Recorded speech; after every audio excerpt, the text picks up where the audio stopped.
ગુરુ માતા સુદીક્ષાજી, સાત સંગાથજી, પ્રેમથી બોલજો ધન્ય નિરાકારજી. આજે આપણે દાન વિશેની સમજણ આપીએ છીએ કે દાન સેવા ભાવ વે કરો તો જ અભિમાન છૂટે છે.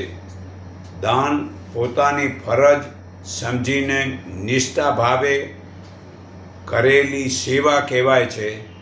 તે ફળની ઈચ્છા રાખ્યા વિના, બદલાની આશા વિના, યોગ્ય સ્થળે યોગ્ય સમયે ને યોગ્ય વ્યક્તિને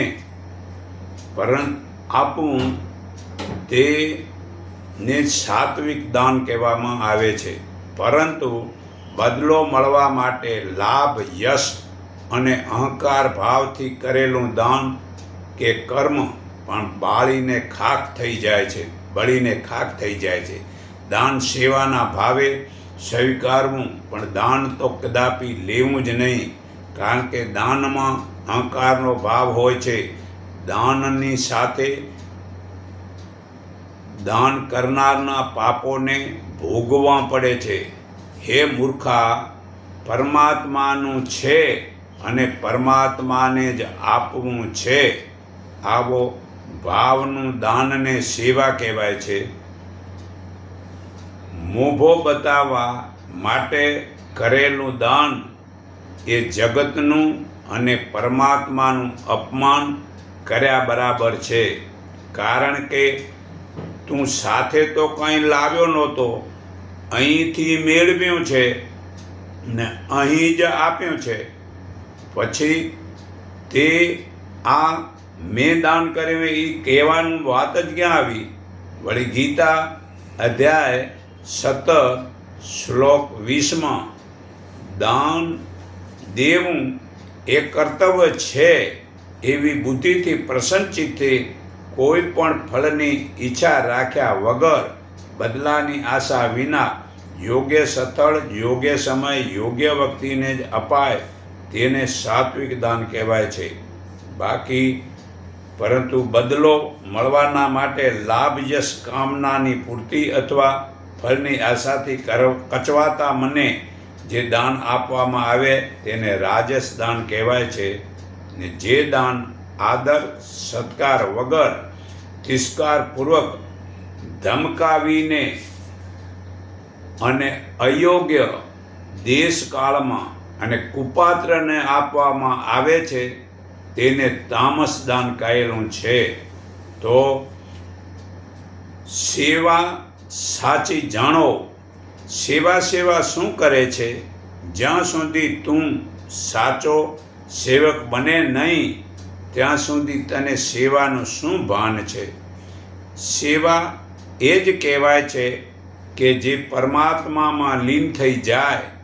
જ્યાં સુધી તને મૌન થતાં આવડતું જ નથી ત્યાં સુધી તને આ સેવા કરવાને લાયક બન્યો જ નથી. હાલમાં જે જળ પથ્થરની મૂર્તિની સેવા કરો છો તે તો પાખંડ જ છે.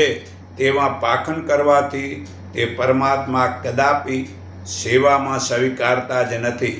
તે પરમાત્માને છોડીને જે જળ પથ્થરને પૂજો છો તેથી પરમાત્મા રાજી થતા પણ નથી. ને જે પ્રાણી માત્રમાં પરમાત્મા છે સમજી તેના દુઃખને મટાડો તો પરમાત્મા રાજી થાય છે. વળી જે પોતાનું અને બીજાનું સારું થાય તેનું જ નામ સેવા, ભક્તિ અને જ્ઞાન કહેવાય છે. પોતાનું એ સારું થાય, બીજાનું એ સારું થાય એવું જો કરીએ તેનું જ નામ સેવા, ભક્તિ અને જ્ઞાન કહેવાય છે. બાકી ઘણા મનુષ્યો સેવા, પૂજા અને માળા ફેરવતા વૃદ્ધ થઈ ગયા છે, છતાં પણ પરમાત્માનું જ્ઞાન થયું નથી. તે વ્યવહાર લાભને સેવા માને છે. તેને સમાન ભાવ સર્વમાં આવતો નથી. તે પોતાના સગા કુટુંબના લાભના વ્યવહાર કરે છે. વ્યવહાર કરવાથી પરમાત્માનું ધ્યાન માટે સમય નીકળતો જ નથી. જ્યાં ત્યાંના વ્યવહારમાં જવાનું થાય ત્યાં જે તે ખાવું, જોવું વગેરે મનમાં કચરો પડે છે. પોતાની ફરજના કર્મમાં અને પરમાત્માનું ધ્યાન થતું નથી કે પછી તેના સંતાનોમાં પરમાત્માનું ધ્યાન કરતા નથી. વ્યવહારમાં પોતાની અંદર રહેલા એકરૂપે પરમાત્માને દુઃખી કરે છે તે પાપી છે. આ ગીતા અધ્યાય 16 શ્લોક 18માં પુરાવો છે. તેવા પાપી જન્મોજન્મ તેથી વધારે પાપ ગતિને પામે છે. આ ગીતા અધ્યાય 16 શ્લોક 20માં પુરાવો છે. તો ખરેખર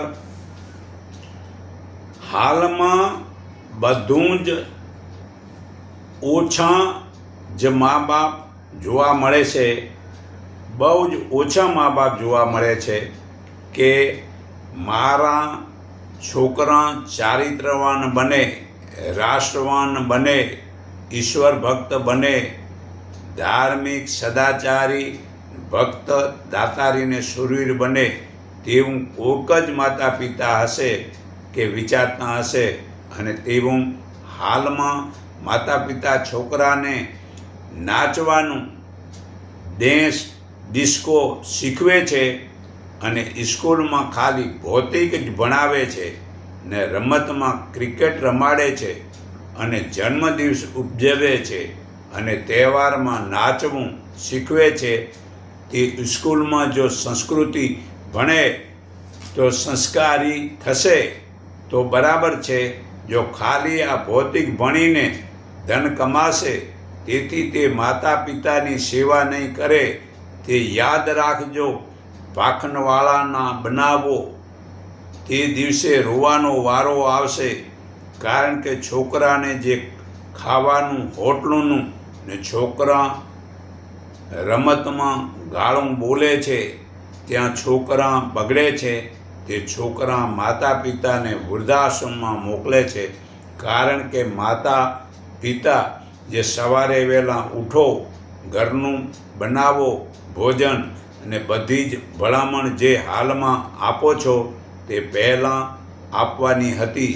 ત્યારે સાથે રહીને ક્રિકેટ રમતા હતા અને જે નાચવું ડેન્સ સાથે કરીને શીખવતા હતા અને ખાલી ભૌતિક જ ધન કમાવાનું શીખવ્યું તે ભૂલ છે. જો ગુરુકુળમાં ભલે મોકલ્યા નહીં પરંતુ તે બાળકોને ઘરમાં ગુરુકુળની જેમ સવારે 4 વાગે ઉઠાડવાનું કે વેદ ગીતા વગેરે ભણાવ્યું હોત. જે શિક્ષા અભ્યાસમાં ઈશ્વર ભક્તિ, રાષ્ટ્રભક્તિ, માતા પિતાની સેવા વગેરે સારા સારા ગુણ કર્મ સ્વભાવ હોત તો તે સુખ શાંતિ આપત. તેવું તો પહેલાં શીખવ્યું નથી. તે સંતાન ધનની લાલચમાં તે માતા પિતાને વૃદ્ધાશ્રમમાં મોકલે છે. તો સેવા તો એને જ કહેવાય છે કે જે આત્માથી આત્માને ઓળખે અને શરીરના ખોટા વ્યસનો ને ફેશનો છોડે અને બીજાના છોડાવે. એક જ પરમાત્માને સર્વ પ્રાણી માત્રમાં જોઈને તેની સેવા કરે. તે સર્વમાં આત્મા છે. તે આત્માને યાદ કરવું તે સાચી સેવા કહેવાય છે. બાકી કોઈ પણ બતાવો કરવો કે જે સાધુ સંસારી સાચા પરમાત્માને યાદ કરે તે શ્રેષ્ઠ સેવા છે. સાધુ સાચા પરમાત્માને યાદ કરે તે જ સાચી સેવા છે અને તે શ્રેષ્ઠ છે. તો સાધુ સાચો જેનું મન સહિત ઇન્દ્રિયોને તથા વિષયોને કબજે રાખે છે અને આત્મા ફક્ત દ્રષ્ટિ ભાવે રાખે છે તે સાધુ સાચો છે. પછી તે ભલે રાજા હોય કે રંક એટલે કે ગરીબ હોય કે સંસારી હોય, તે તે બધા જ સાધુ છે. તે સાધુ જ સાચા કહેવાય છે અને તે સુરતા પરમાત્મા જોડે છે તે જ સાચી સેવા છે. જો જનક રાજા સંસારી હતા, નરસિંહ મહેતા સંસારી હતા ને સબરી રાખ ગરીબ હોવા છતાં તે બધા જ સાધુનું જીવન જીવી ગયા કહેવાય છે. તે જ સાચી સેવા છે. સાચો સાધુ પ્રથમ સાત્વિક આહારથી, પછી મનને આત્મા જ્ઞાનથી તે સાચો સાધુ બને છે. અનીતિથી લાંબુ જીવન જીવવું, તેના કરતાં નીતિથી નિર્દોષ જીવન જીવવું તે સાચો સાધુ સાચી સેવા કરી કહેવાય છે. તેવા સારા સાધુ સાચા સંસારી આભા મંડળને ફેલાવી જાય છે તે જ સાચી સેવા છે. આભા મંડળ જેટલું ફેલાવેલું હશે એટલું આકાશમાં જમા રહેશે અને તે જે માણસ દુઃખી છે તે એ પોતાની અંદર એ સુરતા તેમાં જોડે છે અને તેને લાભ મળે છે. તો વધુ ધન પ્રાપ્ત કરવા છતાં પણ ઓછામાં ઓછી જરૂરિયાતથી જીવવું તે સાધુ સાચો છે ને તે જ સાચી સેવા છે. બાકી જે ખાવા પીવા ઓઢવા ફરવા જોવા વગેરેમાં ઉપયોગ કરે છે તે સાધુ જ નથી, તે સંસારી પણ નથી. તેવા જે મોજ શોખ છોડીને પરમાત્મામાં જીવન જીવવું તે સાધુ સાચો સેવા કરે છે. બાકી આખો જન્મ સાથે રહેવાથી બ્રહ્મ જ્ઞાન મળે નહીં તો તેવા સાધુ શું કામના? જે પરમાત્મા સિવાય ક્યાંય વૃત્તિઓ જાય નહીં, આ સુરતા પરમાત્મામાં જોડાયેલી રહે તે જ સાધુ સાચો, તે જ સંસારી સાચો સેવા કરે છે. અને ફક્ત કર્મો છોડી મોજ શોખ કરાવતો હોય તેને તો ધુતારા અને આળસુ અજ્ઞાની અસુર જ સમજો. જો સાચા સાધુ બનવું હોય, સાચા સંસારી બનવું હોય તો બ્રહ્મ જ્ઞાની છું હું તેવું મોઢેથી બોલવું તે છોડી અને નર્મતા, નિર્દોષતા, નીતિ, નિયમ, સંતોષથી હું પણ છોડીને પરમાત્મામાં મન આમ પુરાવીને પરમાત્માને શ્રદ્ધાપૂર્વક નિરંતર યાદ કરવું તેને પરમાત્મા શ્રેષ્ઠ જોગી માને છે ને તે જ સાચી સેવા છે. આ ગીતા અધ્યાય 6 શ્લોક 47માં પુરાવો છે. તો સાધુની ઓળખ સાધુ કે ભક્ત કે સંસારી તમોગુણી કે રજોગુણી હોતા જ નથી. તે તો કેવળ સતોગુણી જ હોય છે. અને સાધુ જો તમોગુણી કે રજોગુણી આહાર કરે છે તો તે સાધુ જ નથી. તે સાધુના વેશમાં પોતે પોતાના સંસારના કર્મોથી કંટાળીને આળસુ અજ્ઞાની કહેવાય છે.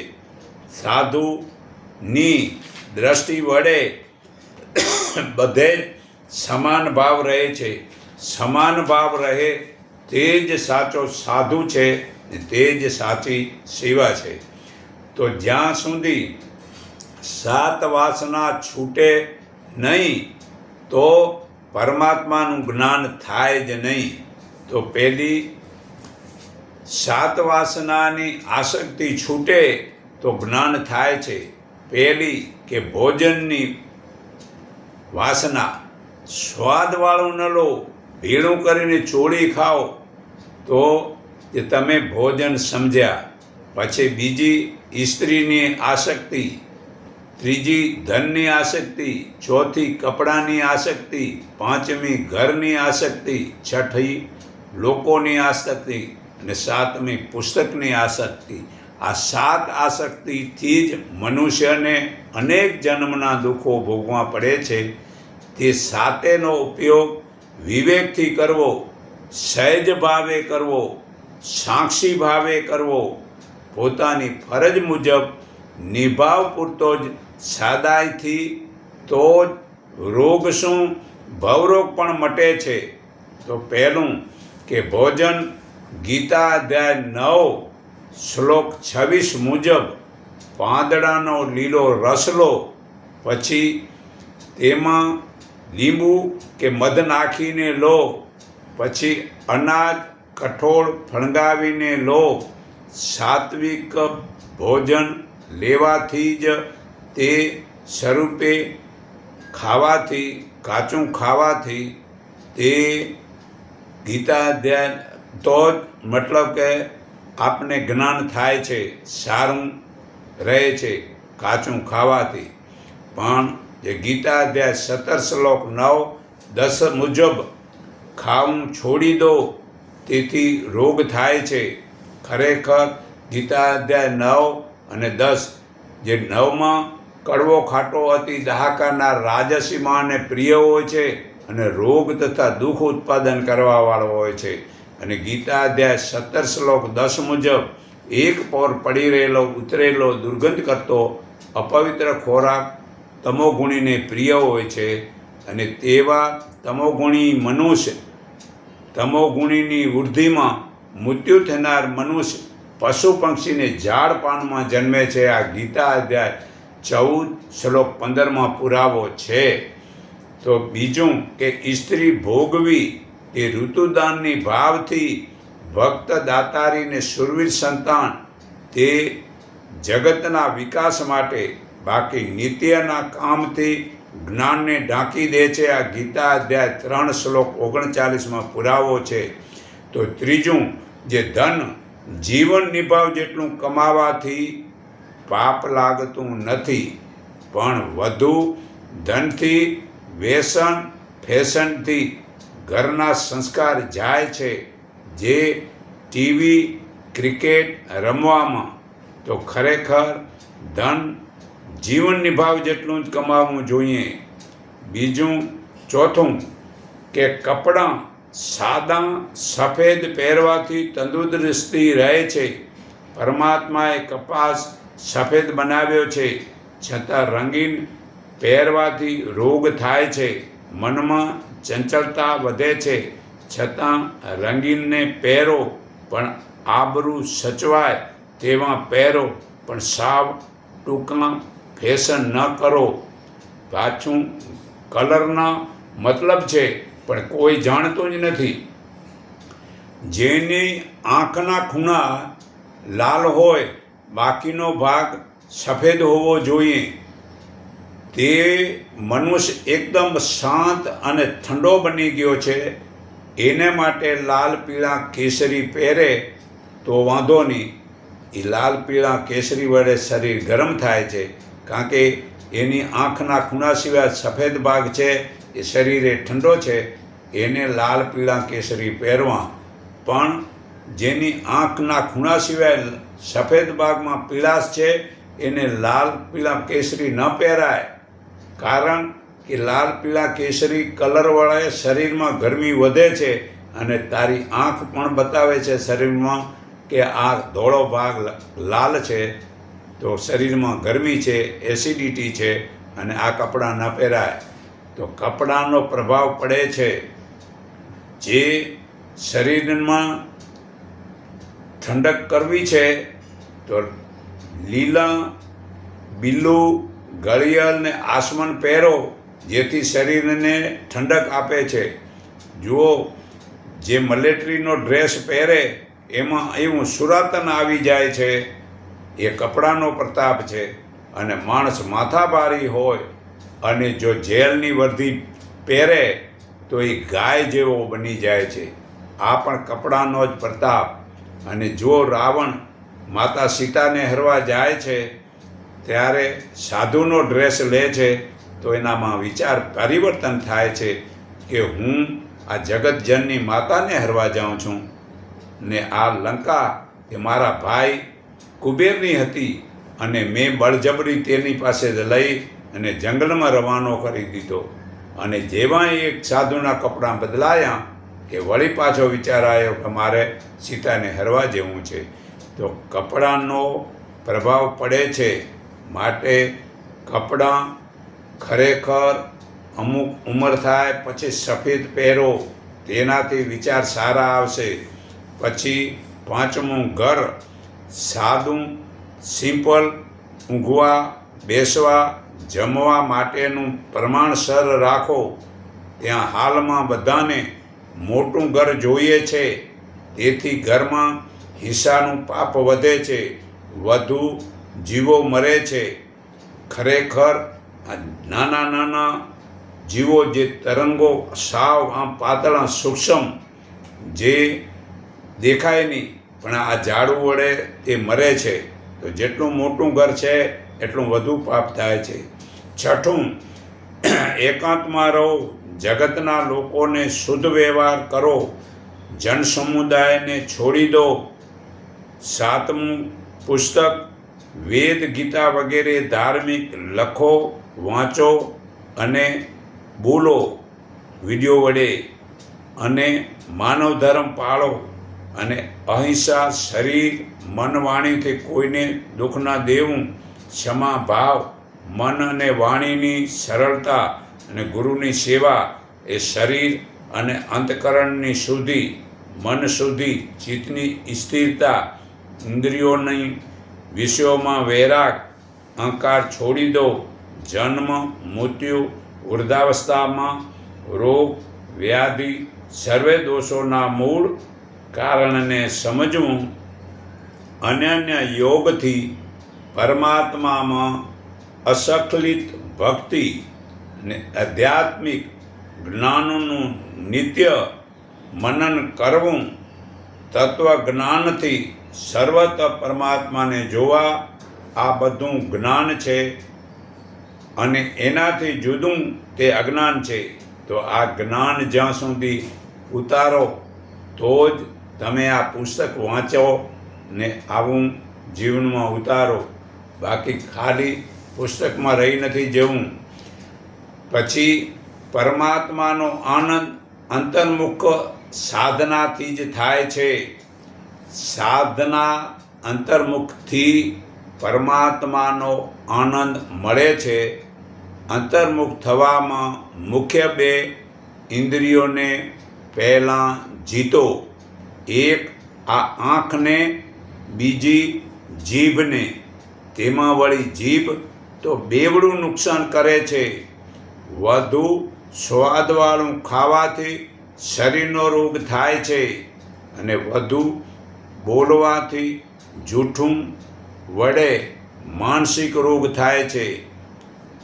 એક વખત જો જૂઠું બોલવાથી કૂતરાને પુણ્ય બધું ચાલ્યું જાય છે. જન્મથી જેટલું તે પુણ્ય કર્યું હોય તે બધું એક વખત જૂઠું બોલવાથી કૂતરાને મળે છે. તો આવી જ્યાં સુધી સમજણ નથી તો વાત વાતમાં જૂઠું બોલે છે. તો જો આપણે એક જ સ્વાદને જીતીએ તો વાણી અને આંખ તે જીતાય છે. તો મૌનથી જલ્દી પ્રગતિ થાય છે. એકાંતથી પરમાત્માનો આનંદ લૂંટાય છે. ઉપવાસથી જન્મ સફળ થાય છે. આપણા માટે પોતાના વ્યવહારમાં રહીને પરમાત્મામાં આનંદની દ્રષ્ટિ રાખી જે પરમાત્માના આનંદમાં રહી શકે છે તે પછી તે ભલે માળા નહીં ફેરવે તો પણ ચાલશે.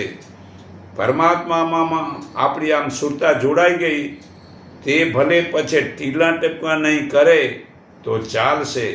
જેની આત્મામાં આ આનંદ, આ સુરતા પુરાણી છે, તે ભલે સેવા પૂજા પથ્થરની મૂર્તિની નહીં કરે તો ચાલશે. પણ આ સુરતા પરમાત્મામાં જોડાવી જોઈએ. તે ભલે પછી ભજન કીર્તન નહીં કરે તો ચાલશે અને કથા વાર્તા નહીં કરે તો ચાલશે. તેથી પરમાત્મા જરાય આપણા ઉપર નારાજ નહીં થાય, યાદ રાખજો. પરંતુ પરમાત્મા ક્યારે નારાજ થાય છે તે યાદ રાખો, જ્યારે આપણી વાણી, વિચાર અને વર્તનથી બીજા કોઈ પણ જીવાત્માના મનને દુઃખ થશે કે તરત જ પરમાત્મા આપણા ઉપર નારાજ થશે. તો વિદેશી વસ્તુ ના વાપરો કે વિદેશી રમતો ન રમો કે ન ફટાકડા ફોડો, તેથી પરમાત્મા નારાજ થાય છે. નાભીમાં ઉતરીને આભામંડળની મૂડી વધારો તો જ પરમાત્મા આપણા ઉપર ખુશી થશે ને તે જ સાચી સેવા છે. જુઓ, ઈશ્વર શરીર 5 તત્વનું છે: પૃથ્વી, જળ, અગ્નિ, વાયુ અને આકાશ. તેને પવિત્ર કરવા આ ઈંગલા, પિંગલા અને સૂક્ષ્મણા ત્રિવેણી સંગમમાં સ્નાન કરવાથી આ 5 તત્વો પવિત્ર થાય છે. તો ડાબી નાકે શ્વાસ લો ને જમણે કાઢો ને જમણે નાકે લો, ડાબે કાઢો તો સૂક્ષ્મણા નાડી ખુલે છે. અને ખરેખર આપણા ફેફસાનો 50% ભાગમાં ઓક્સિજન લોહીમાં ભળતું નથી, કારણ કે ટૂંકા શ્વાસ લઈએ છીએ. જો લાંબા શ્વાસ ભરીએ આવી રીતે તો જે 50% જથ્થો ફેફસાનો પડ્યો છે તેમાં શુદ્ધ લોહીમાં ઓક્સિજન લોહીમાં ભળે તો એ લોહી શુદ્ધ થાય અને આપણી યાદશક્તિ વધે છે. તો ખરેખર સૂક્ષ્મણાથી ત્રિવેણી સંગમમાં સ્નાન કરવાથી 5 તત્વો પવિત્ર કરવા છે. તો ડાબે શ્વાસ લો ને જમણે કાઢો અને જમણે નાકે લો ને ડાબે કાઢો તો સૂક્ષ્મણા નાડી ખુલે છે. તેથી મન ભક્તિમાં લાગે છે. તો 4 પ્રકારની વાણી છે: પરા, પછતી, મધ્યમ અને વેખરી. તે 4 વાણી છોડીને, તે બહારના ભોગોને છોડીને આંખોની દ્રષ્ટિને ભ્રકુટીની વચ્ચે સ્થિર કરીને, જેના ઈચ્છા, ભય, ક્રોધ નાશ પામ્યા છે, એવા જે સાધક મોક્ષની સાધનામાં તત્પર રહે છે તે સદા મુક્ત છે. ગીતા અધ્યાય 5 શ્લોક 27-28 પુરાવો છે. તેનું જીવન સફળ થાય છે. તો ખરેખર સાધના લક્ષ્યથી પરમાત્મામાં લીન થવું તે મોક્ષ છે. તો સાધનાનો લક્ષ્ય જ્યારે આપણી વહી જતી આપણી આ દ્રષ્ટિને મનની સાથે વાળીને નાભીમાં સ્થિર કરીએ છીએ, ત્યારે ત્યાંથી પ્રગટ થતા આત્મામાં આપોઆપ ઓતપ્રોત થવાય છે. પ્રત્યેક શ્વાસે આત્મા નાભીથી પ્રગટ થઈને બ્રહ્માંડમાં લય પામે છે. તમે પણ તેની સાથે સાથે બ્રહ્માંડમાં જઈને સ્થિર થાવ છો. તે વેળા તમારા શરીરના 24 કરોડ છિદ્રોમાંથી એક સાથે આત્માનું દિવ્ય ઓજસ નીકળે છે અને તે ઓજસ ઝીલીને સંસારના વિવિધ તાપથી તપેલા, જુદા જુદા દુઃખો પામેલા દુઃખી લોકો, એવા બીજા લોકો શાંતિનો અનુભવે છે. આ છે તમારી સંસાર પ્રત્યેની સાચી સેવા. તમે જે વિચાર, વાણી, વર્તનથી જે સેવા કરો છો તે કરતાં અનંત ગણી સેવા તમે તમારા મૂળ ચેતન સ્વરૂપ આત્મામાં સ્થિર રહીને કરી શકો છો.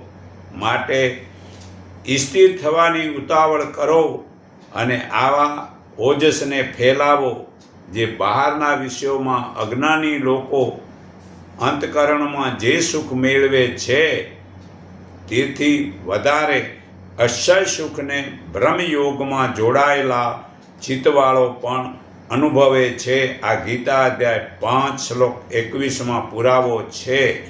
જે જોગી અંતરાત્મામાં જ સુખ, પ્રસન્નતા ને જ્ઞાનનો પ્રકાશ અનુભવે છે તે પરમાત્મા રૂપ થઈ મોક્ષને પામે છે. સુખ, પ્રસન્નતા પ્રાપ્ત થતાં મનુષ્યના સર્વ દુઃખો મટે છે, કેમ કે પ્રસન્ન ચિત્તવાળાની બુદ્ધિ જલ્દી સ્થિર થાય છે. આમ જે પુરુષ સર્વે કામનાઓને છોડીને નિસ્ફળતા, મમતા રહિત અને અહંકાર રહિત થઈ પરમાત્મામાં વિચરે છે તે જ શાંતિ પામે છે. હે અર્જુન, પરમાત્માને પ્રાપ્ત થયેલાની સ્થિતિ આવી છે. તે સ્થિતિને પામ્યા પછી મનુષ્ય ફરીથી આ સંસારના મોહને વશ થતો નથી. અંતકાળે પણ આ સ્થિતિમાં રહીને તે મોક્ષરૂપ શાંત પરમાત્માને પામે છે. આ ગીતા અધ્યાય 2 શ્લોક 65-72 પુરાવો છે. જે મનુષ્ય આત્મામાં જ પ્રીતિવાળો, આત્મામાં જ તૃપ્ત થવા વાળો તથા આત્મામાં જ સંતોષ રહે છે તેને કશું જ કરવાનું રહેતું નથી. આ ગીતા અધ્યાય 3 શ્લોક 17 પુરાવો છે. જો પરમાત્મામાં લીન થયું તેનું જ નામ મોક્ષ કહેવાય છે. તો ખરેખર સાવધાન રહેવાથી પરમાત્માને પામે છે. તો સાવધાન બ્રહ્મજ્ઞાની, જે બ્રહ્મજ્ઞાની બન્યા પછી તે પરમાત્માને માર્ગ ચાલનારને માયાના આવરણો આવશે. તે આવરણો આપણને લલચાવશે, છતાં અડગ રહેવું પડશે. જો ડગશું તો મુઆ સમજો. એ આવરણો છે તે માયાના. તેથી પહેલું માન અપમાન આવશે, આશા નિરાશા આવશે. તે સુખ દુઃખ ભોગવવા આંખે આંસુ સારતો પ્રતિદિન પરમાત્માના આનંદમાં લીન રહેવું. વળી કેટલાક પુસ્તક જ્ઞાની કહે છે કે હવે મને દુઃખ જરાય નથી, અમે તો પરમાત્મામાં લીન છીએ. તે તેનો લૂલો બચાવ છે. તેવા વધુ અભિમાનથી તેના વખાણરૂપી ખાડામાં પડે છે. તે તેને ખબર જ નથી. માટે જે પાણી નદીના બંને કિનારાને છોડી જાય છે તે પાણી સમુદ્રમાં ભળી જાય છે ત્યારે તેનું નામ અને રૂપ મટી જાય છે. શું આપણે આપણા આ નામ અને રૂપ એવા જે બે કિનારાને શું છોડી દીધા છે? જે શરીર ભાવ અને જીવ ભાવમાં ના મોહમાં રહેવું છે અને પરમાત્માના આનંદની લુખી વાતો કરવી છે. ભલે જગત આપણાથી છેતરાય પણ પરમાત્મા તો નહીં જ છેતરાય. પરમાત્માનો સાચો આનંદ મેળવો હોય તો મૌન, એકાંત અને ઉપવાસનું દુઃખ તો ભોગવવું જ પડશે. પરમાત્મા સર્વે શક્તિમાન હોવા છતાં પણ ભક્તના દુઃખને લીધે તે ભક્તનો દાસ બની જાય છે અને તે પોતાનો આનંદ અને શાંતિનો અખંડ વારસો તે ભક્તને આપી દે છે. જેઓ અનન્ય ભાવે, અન્યનો અર્થ થાય કોઈ પણ આશા રાખ્યા વિના પરમાત્મામાં ચિંતન કરતાં પરમાત્માને નિષ્કામ ભાવથી ઉપાસે છે, તે નિત્ય પરમાત્મામાં જોડાયેલાની યોગ તથા મહેનતની જે તારી પાસે જે નથી તે બધું હું આપીશ. તેનું રક્ષણ કરવાનો ભાર પણ હું જ ઉઠાવીશ.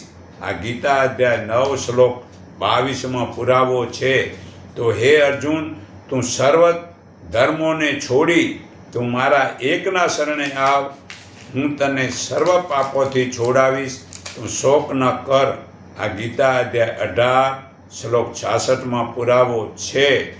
તો તત્વનો વિચાર ઉત્તમ છે, શાસ્ત્રનો વિચાર મધ્યમ છે, મંત્રોની સાધના અધમ છે, ને તીર્થમાં ફરવું પાપમાં પાપ છે. ચિતરેલા ફળના સ્વાદથી પેટ ભરાતું નથી, તેમ ખરા આત્માના અનુભવ વિના મૂર્ખાઓને થતો બ્રહ્મનો આનંદ નિર્થક નકામો છે. આ મૈત્રી ઉપનિષદ પાના નંબર 67 પુરાવો છે. તો સાધુની સેવાથી પરમાત્માની પ્રાપ્તિ થાય છે.